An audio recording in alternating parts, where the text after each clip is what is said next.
মুসলিমরা উপরের হাতের মালিক। সারা বিশ্ব আমরা একসময় চালিয়েছি। এই পশ্চিমা সভ্যতা আমাদেরকে কি শিখায়? সারা বিশ্ব আমরা চালিয়েছি। এই আপনার উমাইয়া খেলাফতের সময়ও কর্ডোভায় আব্দুর রহমানের যে শাসন ছিল, কর্ডোভায়, স্পেন, পর্তুগাল, এই পুরো জায়গাগুলো পশ্চিমা বিশ্বের, এগুলো মুসলিমরা শাসন করেছে প্রায় 500-600 বছর। ইতিহাস তো আমরা জানিও না, পড়িও না, ভুলে গেছে। ইতিহাস পড়তে হয়।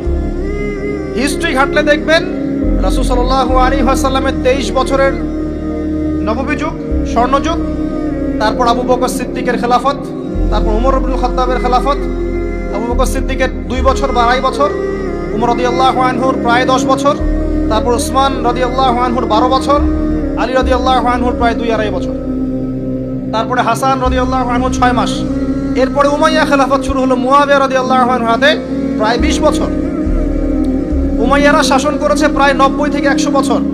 তারপর জাব নদীর যুদ্ধে উমাইয়া আব্বাসীয়রা একে অপরের সাথে যুদ্ধ করেছে, করে উমাইয়ারা পরাজিত হয়ে আব্বাসীয়রা ক্ষমতায় গিয়েছে।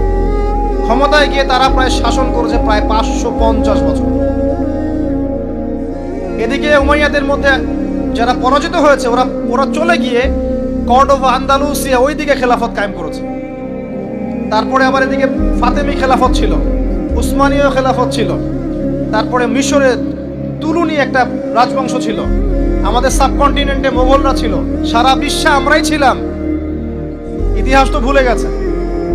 তা আমরা সবসময় উপরের হাত ছিলাম, উপরের হাত। আমরা দিতাম, মানুষ নিত।